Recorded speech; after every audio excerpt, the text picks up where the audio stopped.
सभी विद्यार्थियों को जय हिंद। मैं विकास श्रीवास्तव विक्रमादित्य आईएएस गोरखपुर के यूट्यूब चैनल पर आपका स्वागत करता हूं। प्यारे विद्यार्थियों, आज हम लोग क्रांतिकारी आंदोलन के महानायक सरदार भगत सिंह के बारे में जानेंगे। और चाहे वो भारत में सिविल सेवा की परीक्षा हो, चाहे वो भारत में किसी भी लेवल की प्रतियोगी परीक्षा हो, और चाहे वो भारतीय समाज का कोई भी वर्ग हो, हर क्षेत्र में अगर क्रांति के किसी महानायक का सबसे ज्यादा चर्चा होता है तो वह सरदार भगत सिंह।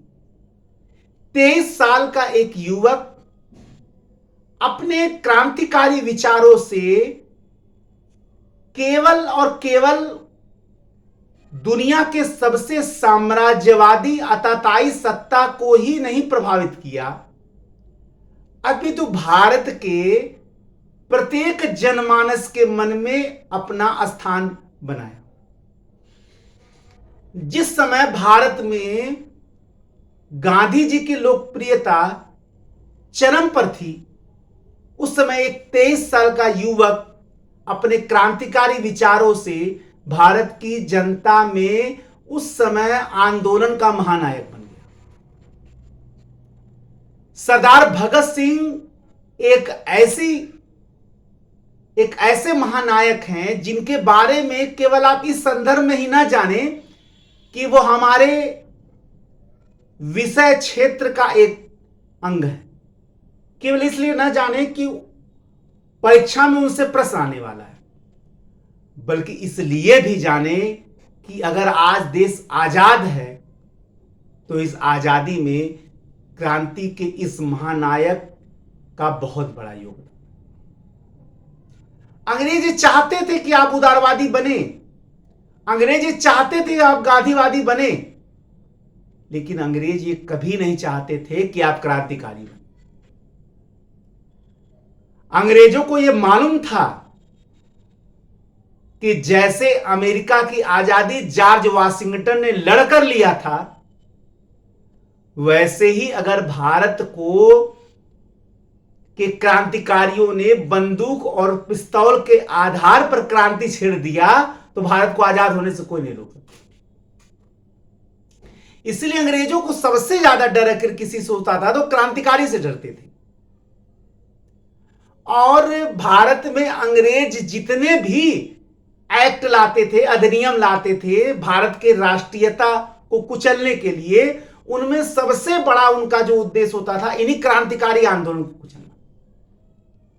लेकिन शायद अंग्रेज ये भूल गए कि भारत की यह सस्य श्यामला वसुंधरा, यह धरती युग युगांतर से ऐसे होनहारों को की जननी रही है जिन्होंने केवल अपने बाहुबल से ही नहीं,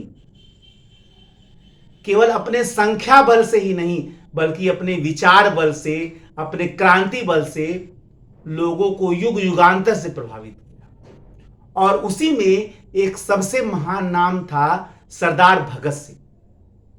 और आपको जानकर यह भी आश्चर्य होगा कि हमारे बहुत सारे इतिहास के जो ज्ञाता, अपने आप को जो विद्वान कहते हैं लोग, और जिन्होंने बहुत सारे इतिहास की किताब लिख रखे हैं, उन्होंने अपने किताब में क्रांतिकारी आंदोलन शब्द का प्रयोग न करके क्रांतिकारी आतंकवाद शब्द का प्रयोग किया। यानी वो अंग्रेजों के इस बात पर चल रहे हैं कि ये क्रांतिकारी नहीं थे, अभी तो ये आतंकवादी थे। ऐसे लोगों को, ऐसे इतिहास के ज्ञाताओं को मैं यह जवाब देना चाहता हूं, क्या आपने सुना है कि किसी क्रांतिकारी ने भरे भीड़ में एक बम विस्फोट कर दिया, हजारों लोगों के परखच्चे उड़ गए? क्या आपने सुना है कि किसी क्रांतिकारी ने बस में बम फेंक दिया और लोगों के परखच्चे उड़ गए? क्या आपने सुना है कि क्रांतिकारियों ने हवाई जहाज में, जिसमें बहुत सारे लोग बैठे हैं, बम से उड़ा दिया जिसमें लाखों हजारों लोग मारे गए? क्या आपने सुना है कि कभी क्रांतिकारियों ने सैकड़ों बच्चों को बंधक बनाकर उनको गोलियों से भून दिया? आपने कभी नहीं सुना होगा कि क्रांतिकारियों ने ऐसा कोई जघन्य अपराध किया। तो आप कैसे क्रांतिकारियों की तुलना आप आतंकवादियों से कर सकते हैं? क्या अभी भी अंग्रेजों का माइंडसेट हमारे शुद्ध विद्वान जनों के दिमाग में चल रहा है? क्रांतिकारी आंदोलन उसको नहीं कर सकते हैं। भगत सिंह ने कहा था कि क्रांतिकारी का मतलब, क्रांति का मतलब यह नहीं है कि पिस्तौल और बंदूक पर आधारित आजादी की लड़ाई। भगत सिंह का प्रसिद्ध स्टेटमेंट है कि क्रांति की तलवार में धार वैचारिक पत्थर पर रगड़ने से आती है। एक प्रसिद्ध स्टेटमेंट है, क्रांति की तलवार में धार वैचारिक पत्थर से रगड़ने से आती है। उन्होंने ये नहीं कहा कि क्रांति के तलवार में धार जो है वो बंदूक, पिस्टल या पत्थर पर रगड़ने से आते हैं, वैचारिक पत्थर पर रगड़ने से आते हैं। आप इससे एक 23 साल के युवक के वैचारिक पराकाष्ठा का आप अनुमान बहुत आसानी से लगा सकते हैं, क्योंकि उनको यह मालूम था कि दुनिया के 1/4 भूभाग पर काबिज अंग्रेज जो केवल बम और गोली की भाषा समझते हो, उनको केवल सत्याग्रह से नहीं हटाया जा सकता है। उनके मन में भय तो पैदा करना ही पड़ेगा, और भय पैदा करने का सबसे बढ़िया साधन है सशस्त्र क्रांति। और इस सशस्त्र क्रांति के सबसे बड़े महानायक सरदार भगत सिंह, और आज इन्हीं के बारे में हम लोग पढ़ने जा रहे हैं। 28 सितंबर 1907 को माता विद्यावती देवी के गर्भ से पैदा हुए ये होनहार बालक, जिनके पिताजी का नाम था सरदार किशन सिंह, प्रारंभ से ही अंग्रेजों को भगाने के लिए प्रारंभ से ही उनके मन में भावना थी। और जलियांवाला बाग हत्याकांड ने तो उनके जीवन में इस विचार को एक नया आयाम दिया। कहा यह भी जाता है कि जब उनके पिताजी खेत में बीज बो रहे थे तो उन्होंने बंदूकें बोना प्रारंभ कर दिया कि बहुत सारे बंदूक होंगे और उससे अंग्रेजों को भगाया जा सकता है। ये उनके विचार थे सरदार भगत सिंह। जो लोग सरदार भगत सिंह को ये मानते हैं कि बम और पिस्तौल की ही राजनीति करने वाले ये लोग थे, उन्हें शायद ये नहीं मालूम है कि सरदार भगत सिंह अपने जेब में के कुर्ते में पूरी किताब भरे रहते थे। जो कुर्ते का जेब था पूरा किताबों से भरे रखते थे और अपने साथियों को पढ़ने के लिए देते थे। जब वो गिरफ्तार किए गए तो जेल को उन्होंने विश्वविद्यालय में बदल दिया। सरदार भगत सिंह ने यह कहा था कि क्रांति से तात्पर्य है अन्याय और शोषण और दमन पर आधारित इस सत्ता का अंत होना चाहिए। यही क्रांति का मतलब था। और इसीलिए उन्होंने कहा था कि क्रांति की तलवार में धार वैचारिक पत्थर पर रगड़ने से आती है।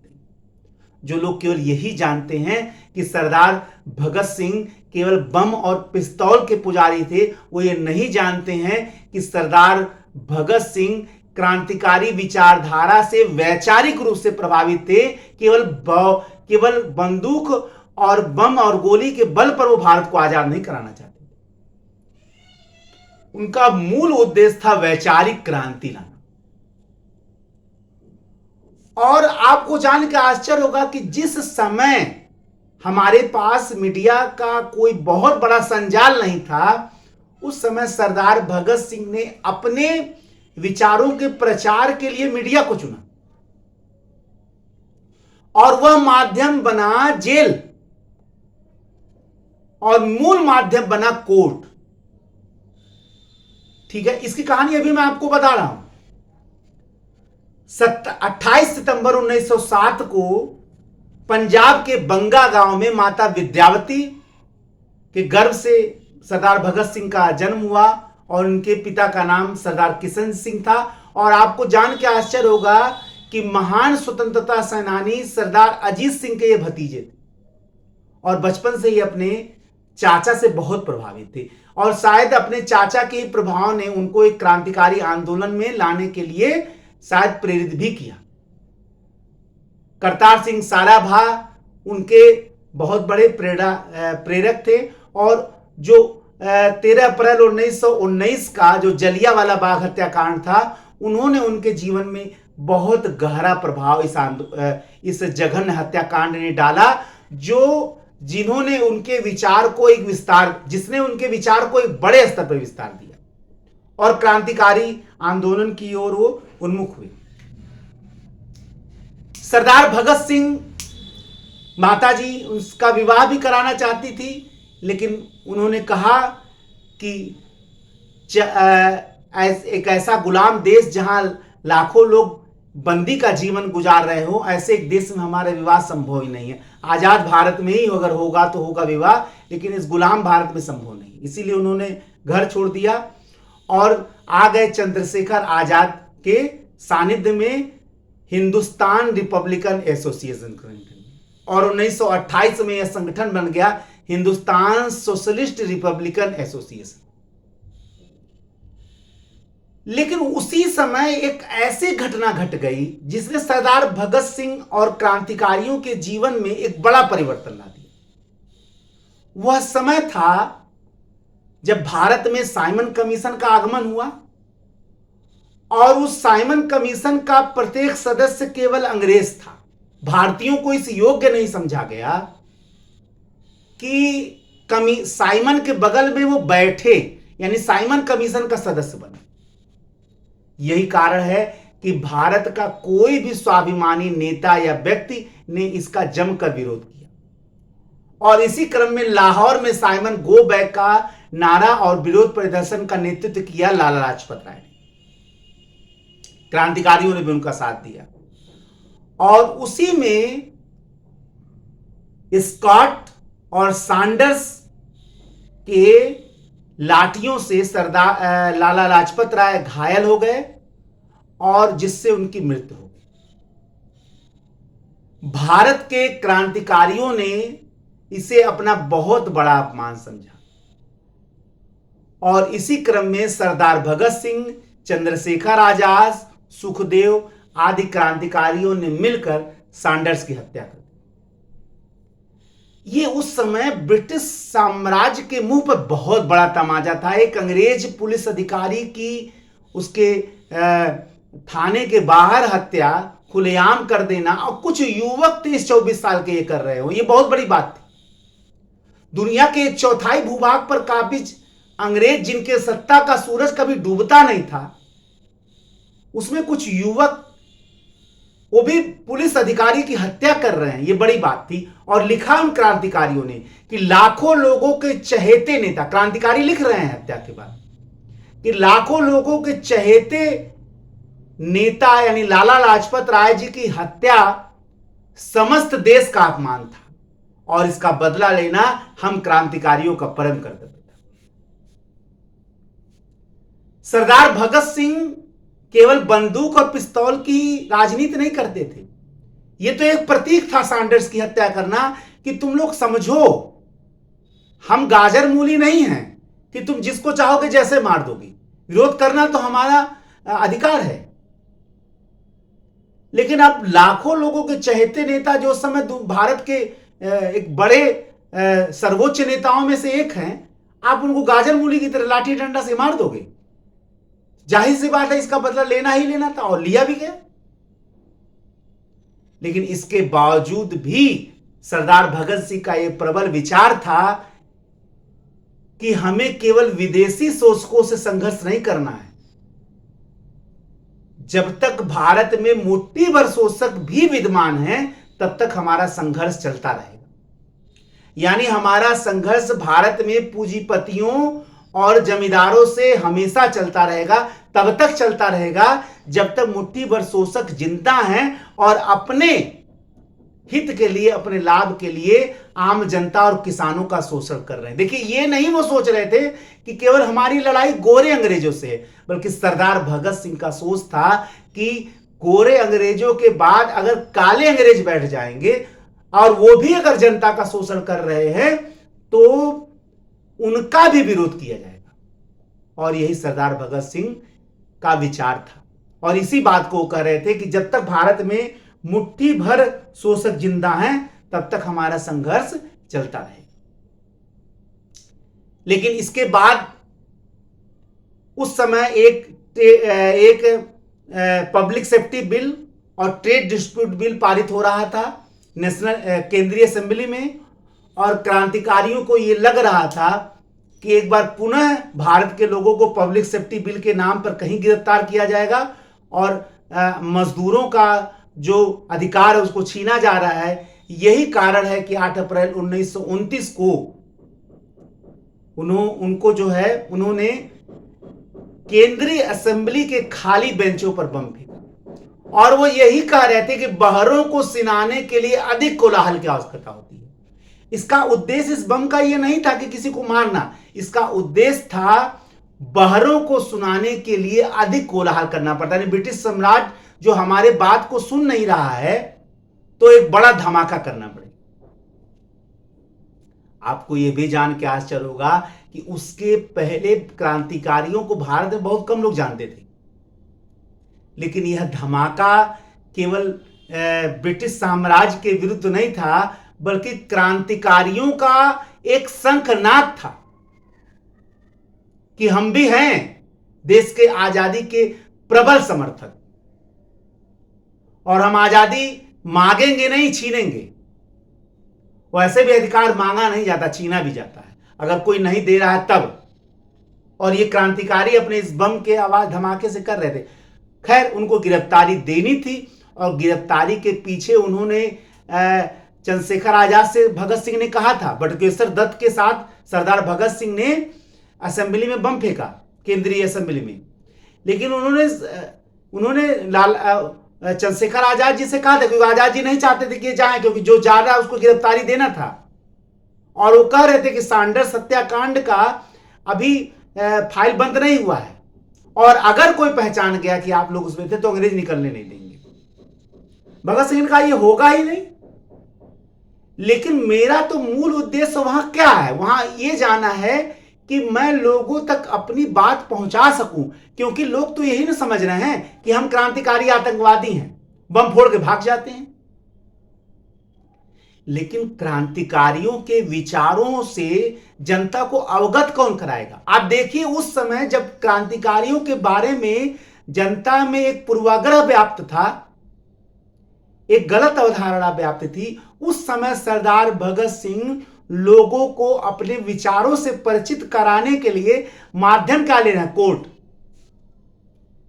उन्होंने आजाद जी से कहा कि कोर्ट ही हमारा माध्यम बनेगा, क्योंकि इसमें जो मैं स्टेटमेंट दूंगा वो स्टेटमेंट अखबार में छपेगा और लोगों तक पहुंचेगा, और लोग हमारे विचार को समझेंगे। और यही हुआ भी। 1929 से लेकर 1931 तक सरदार भगत सिंह पर कोर्ट में मुकदमा चला, और अंग्रेज ये बहुत, और रोज स्टेटमेंट लोग देते थे। मुकदमा में लोग हाजिर होते थे कोर्ट में सरदार भगत सिंह अपने क्रांतिकारी आंदोलन के, अपने क्रांतिकारी विचारों के बारे में जनता को अवगत कराते थे, कोर्ट को अवगत कराते थे। उस समय के पत्रकार, क्योंकि उस समय तो पत्रकारिता एक मिशन था, कमीशन नहीं था। पत्रकार रोज छापते तो पूरे भारत के लोगों को विचार पता चलता। और ये वो समय था जब सरदार भगत सिंह की लोकप्रियता गांधी जी के बराबर हो। एक 23 साल का युवक 1929 से 31 के बीच में उसकी महत्ता, उसकी लोकप्रियता गांधी जी के बराबर पहुंच गई।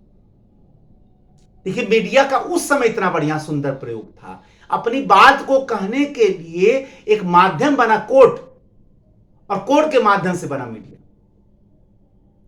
सरदार भगत सिंह कहते थे हम आतंकवादी नहीं, क्रांतिकारी हैं, क्योंकि हमारा उद्देश्य शुभ है, भारत को आजाद कराना। अगर उद्देश्य शुभ ना हो तो एक जज भी हत्यारा साबित हो सकता है, क्योंकि वो मृत्युदंड देता है, लेकिन उस जज का उद्देश्य क्या रहता है? न्याय करना। उसी तरह हम आतंकवादी नहीं, क्रांतिकारी हैं, क्योंकि हमारा उद्देश्य है देश को आजाद कराना। अन्याय और शोषण पर आधारित इस सत्ता का समापन करना ही हमारे क्रांति का उद्देश्य, और इसी को क्रांति कहा जाता है। और उसी समय इंकलाब जिंदाबाद का नारा उन्होंने प्रसिद्ध किया। रोज क्रांतिकारी रंग दे बसंती चोला का गायन करते हुए कोर्ट में हाजिर होते, और कोर्ट में स्टेटमेंट सरदार भगत सिंह देते और स्टेटमेंट अखबार में छपता और जनता में इन क्रांतिकारियों की लोकप्रियता चरम पर पहुंच गई। उसी समय सरदार भगत सिंह इस भावना को भी प्रचारित कर रहे थे कि मैं कोई अपराधी नहीं हूं, मैं अपने देश के लिए युद्ध लड़ता हुआ बंदी बनाया गया हूं, यानी मैं युद्ध बंदी हूं। इसलिए एक युद्ध बंदी के जितने भी अधिकार होते वो मिलने चाहिए। हमें अच्छा भोजन मिलना चाहिए, अच्छा खाना जेल में मिलना चाहिए, और नहीं मिलेगा तो हम हड़ताल कर देंगे। और हुआ भी है। सरदार भगत सिंह ने जेल में हड़ताल कर दिया और वो हड़ताल असाधारण था। धीरे धीरे उनके सारे क्रांतिकारी साथी भी भूख हड़ताल में शामिल हो गए और जब यह बात भारत में फैलना प्रारंभ हो गया कि कुछ युवक 23-24 साल के भूख हड़ताल कर दिए हैं और जेल के अंदर कई दिनों से भोजन नहीं कर रहे हैं, तो ये वो समय था जब घर घर में भगत सिंह लोकप्रिय हो गए। बल्कि भगत सिंह के इस भूख हड़ताल ने उनकी लोकप्रियता पूरे यूरोप में बढ़ा दी। 64वें दिन जतिन दास की मृत्यु हो गई क्योंकि भोजन न करने से निश्चय ही पोषण की कमी हो गई और वो सहन नहीं कर सके। लेकिन भारतीय क्रांतिकारी आंदोलन में, भारत के स्वतंत्रता संघर्ष में जतिन दास के योगदान को भुलाया नहीं जा सकता। इसके बाद भी सरदार भगत सिंह का भूख हड़ताल चलता रहा। इतिहास के इस भूख हड़ताल को माना जाता है कि लगभग 116 दिन तक चला। साइंस नहीं मान सकता है कि 23 साल के युवक इतने दिन तक बिना खाए पिए रह सकते हैं। जो ब्रिटिश साम्राज्य किसी के सत्याग्रह से झुकने के लिए तैयार नहीं थी, किसी के आंदोलन से झुकने के लिए तैयार नहीं थी, 23 साल के इस युवक में झुका दिया और अंग्रेजों को उनको सारी शर्तें माननी पड़ी। उनको अच्छा भोजन देना पड़ना, अच्छा किताब देना पड़ा। ये भगत सिंह की जेल के अंदर विजय थी। अंग्रेज ये जानते थे कुछ भी हो जाए भगत सिंह को जेल से बाहर नहीं आने देना, चाहे जो भी हो, क्योंकि जो व्यक्ति जेल के अंदर रहकर पूरे भारत में क्रांति की अलग जगा सकता है, उसका बाहर आना बहुत खतरनाक हो जाएगा। और जाहिर सी बात है उनके बाहर आने से एक बड़ा क्रांतिकारी आंदोलन पैदा हो सकता है। इसलिए किसी ऐसे कार्य में इनको फंसाना है, क्योंकि खाली बेंचों पर बम फेंकने से तो उनको फांसी की सजा दी नहीं जा सकती है। और ये वही समय था कि क्रांतिकारियों में कुछ ऐसे गद्दार थे जो टूट गए और उन्हें पहचान कर लिया कि ये वही सरदार भगत सिंह हैं जिन्होंने सैंडर्स की हत्या की थी। और जैसे ही सरदार भगत सिंह को सैंडर्स हत्याकांड में जोड़ा गया, अंग्रेजों ने पहले से ही वो सजा सोच के रखा था और सरदार भगत सिंह, उनके साथी सुखदेव और राजगुरु को, तीनों लोगों को फांसी की सजा दे दी गई। और डेट तय हुआ 24 मार्च 1931।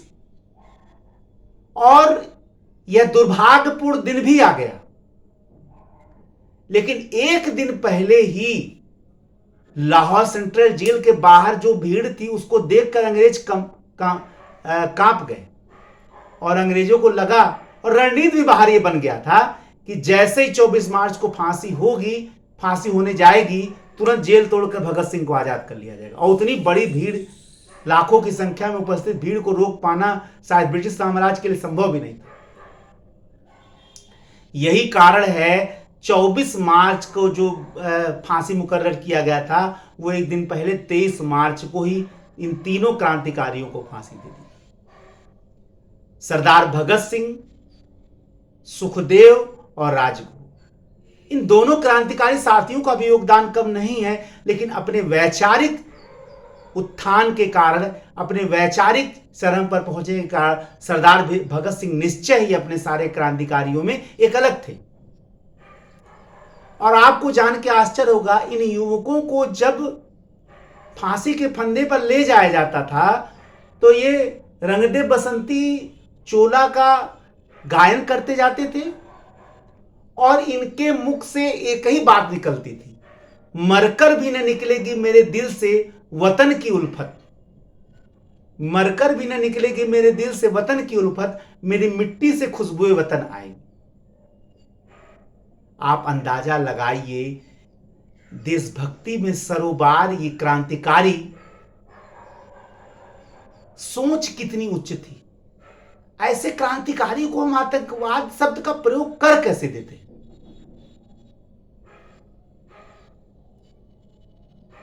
और फांसी के फंदे को चूमकर प्रसन्न होना, शायद इसका एग्जाम्पल पूरी दुनिया में कहीं नहीं मिलता है। जिस व्यक्ति का प्राण जाने वाला हो वो तो उसका होश उड़ जाता है, लेकिन यहां प्राण देने वाला प्रसन्न हो रहा है। इसलिए प्रसन्न हो रहा है कि कम से कम देश पे कुर्बान होने का उसको अवसर मिल रहा है, और उसका यह बलिदान लाखों लोगों के लिए प्रेरणा का कारण बनेगा। ये सोच आश्चर्यजनक था, और एक झटके में ही अपना सर्वोच्च बलिदान करना, यानी अपने प्राणों का बलिदान करना, और हंसकर, शायद इसका एग्जाम्पल पूरी दुनिया में कहीं नहीं मिलता। और सरदार भगत सिंह और उनके साथियों के बलिदान पर केवल एक ही शब्द कहा जा सकता है, प्यासी थी जमी लहू सारा पिला दिया, प्यासी थी जमी लहू सारा पिला दिया, कर्ज था मुझ पर मेरे वतन का मैंने उसे चुका दिया। इसी के साथ आज का लेक्चर मैं समाप्त करता हूं। एक नए लेक्चर में आपके समक्ष मैं पुनः उपस्थित होऊंगा। तब तक के लिए जय हिंद, जय भारत, वंदे मातरम, धन्यवाद।